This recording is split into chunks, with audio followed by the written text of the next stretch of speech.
Shalom jemaat, berjumpa lagi dengan saya Victor. Saya Didi Kristina. Dan saya Hendry. Di dalam channel YouTube Kompas Iman, konten pembinaan Hosana. Ya. Nah saudara, kali ini kita akan berbincang-bincang tentang sebuah isu yang lagi viral ya, tentang boneka arwah. Ya. Nah, kok ngikutin enggak ya, itu kan lagi hangat ya, karena beberapa pabrik figur itu tuh mempunyai itu ya, mulai mengadopsi boneka arwah begitu. Kira-kira tuh pandangan Koko seperti apa? Terus siapa yang pertama kali itu ya yang mempopulerkan? Ya. Saya sebenarnya kalau khusus mengikuti juga enggak ya. Tapi memang saya pernah satu kali lagi jalan-jalan di Ciamplas Walk, Ciwok, ya. Dan saya melihat ada satu ibu ya, jadi parubaya, enggak juga terlalu muda, tapi juga enggak terlalu tua. Dia menggendong satu boneka. Awal juga saya lihat, kenapa digendong ya? Kan kalau biasa kan kita lihat ada ibu-ibu gendong bayi seperti itu di tempat umum, ya biasa kan orangnya mungkin kurang waras ya. Atau tapi ini betul. dari penampilan sih orang yang baik gitu ya, terdidik, waras. Nah saya juga sempat bertanya, kenapa digendong? Nah setelah saya dengar berita, baca-baca, baru saya mengerti mungkin itu boneka arwah ya. Jadi memang saya melihat itu rupanya bukan cuma di kalangan artis, tapi mungkin sudah sampai ke tahap orang-orang biasa juga masyarakat sudah mengadopsi gitu ya, mulai mengadopsinya. Nah memang seperti kita tahu kan bahwa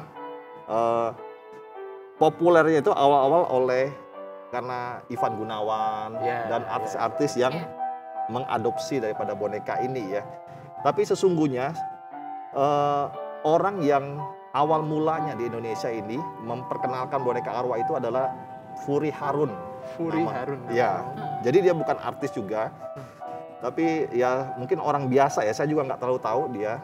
Tapi dari yang saya baca, dialah yang awalnya memelihara boneka-boneka ini. Jadi bonekanya ada sekitar 300-an lebih. Untuk dijual gitu ya Pak?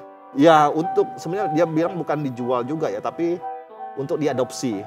Nah dari dialah Ivan Gunawan dan artis-artis yang lain itu mengadopsi boneka-boneka arwah tersebut. Oh, jadi adopsi dari Furi Harun punya boneka itu ya? Iya, boneka itu diadopsi dari Furi Harun ke artis-artis.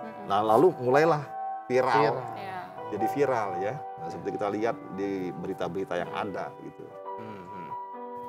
Sebenarnya tujuan mereka mengadopsi atau apa, ada keuntungan dari diri mereka sendiri atau bagaimana gitu? Ya.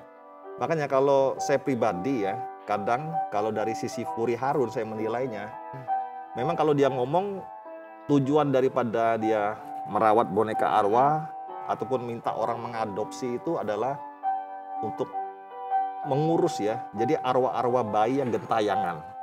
Jadi arwah bayi gentayangan itu bagi dia adalah mungkin bayi-bayi yang diaborsi atau mungkin meninggal karena kecelakaan atau sesuatu yang tidak baik, sehingga arwah dari bayi atau anak kecil itu tidak bisa langsung ke alam baka, dan arwah-arwah itu gentayangan gitu karena kematiannya itu tidak baik gitu ya. Nah melalui boneka arwah ini Furi Harun itu mengajak arwah-arwah itu untuk tinggal dalam boneka itu, lalu dikasih makan, dirawat dengan baik sampai akhirnya kayak manusia beneran ya, jadi seperti bayi sampai jiwa arwah itu rasanya tenang dan dia dapat kembali lagi ke alamnya.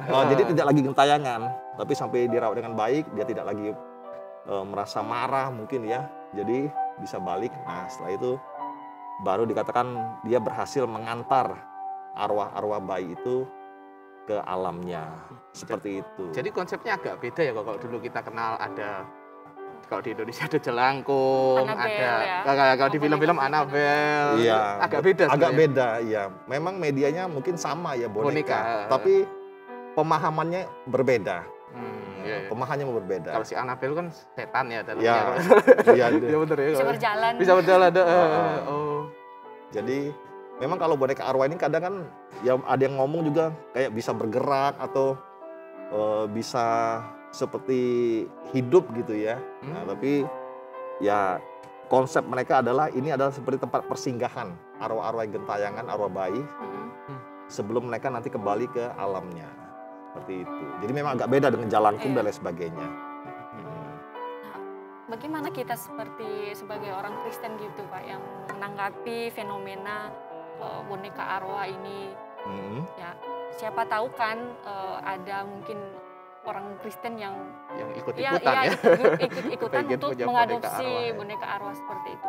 Ya, menurut saya kalau orang Kristen ya tentu kita tidak boleh mengadopsi apalagi ya karena kita tahu dalam Alkitab bahwa dikatakan orang percaya itu tidak boleh terlibat dengan roh-roh ataupun arwah-arwah ya. Misalnya kita pernah baca Saul itu kan ditegur Tuhan karena dia pernah memanggil Samuel ya. roh Samuel. Padahal dia pagi nabi ya, orang nabi. Iya. Nah, kenapa kita itu tidak boleh berurusan dengan arwah atau roh-roh ya, orang yang sudah meninggal? Nah, tentu ada pemahamannya ya. Nah, seperti kita tahu bersama, dalam Alkitab itu dikatakan manusia itu hidup satu kali, setelah itu mati lalu dihakimi. Ya, itu artinya apa?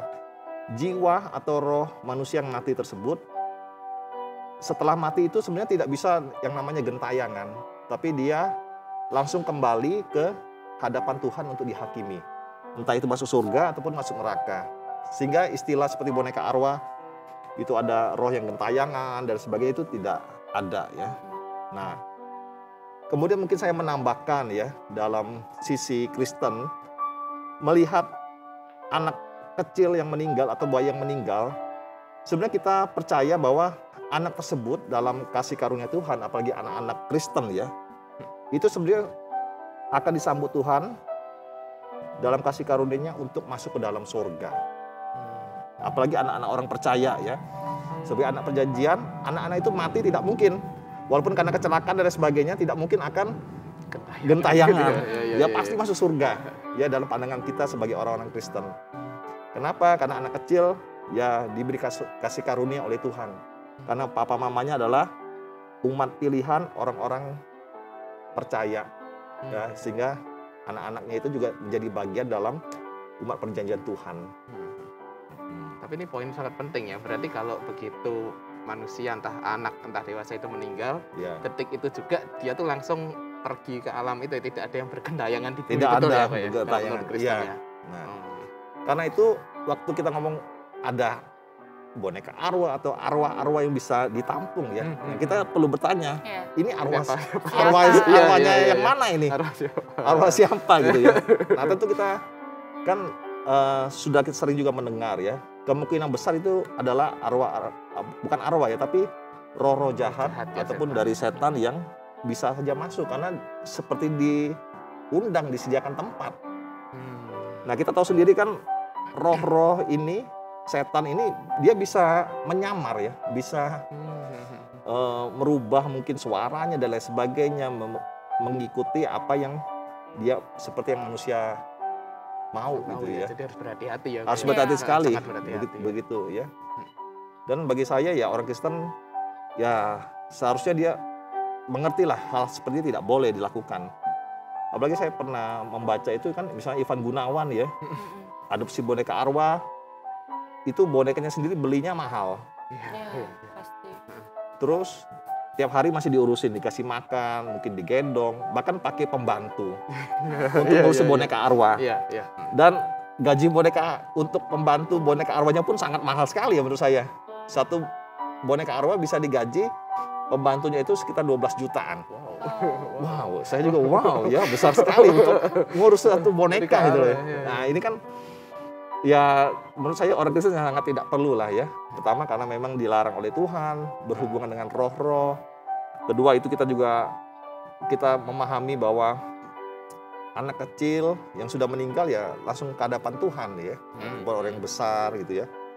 Dan juga ya secara praktis itu sangat ya tidak perlulah merepotkan saja, menghabiskan uang dan sebagainya. Bahkan ada beberapa orang juga mengkritik ya boneka arwah ini.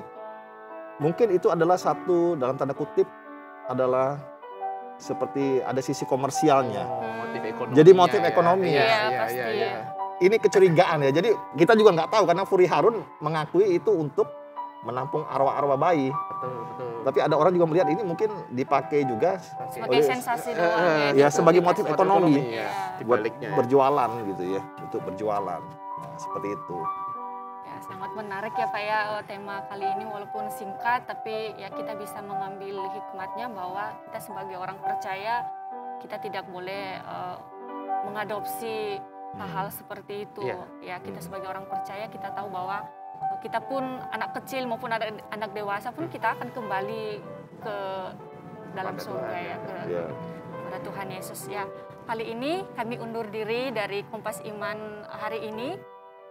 Saksikan Kompas Iman selanjutnya. Tuhan Yesus memberkati. Shalom. Shalom. Shalom.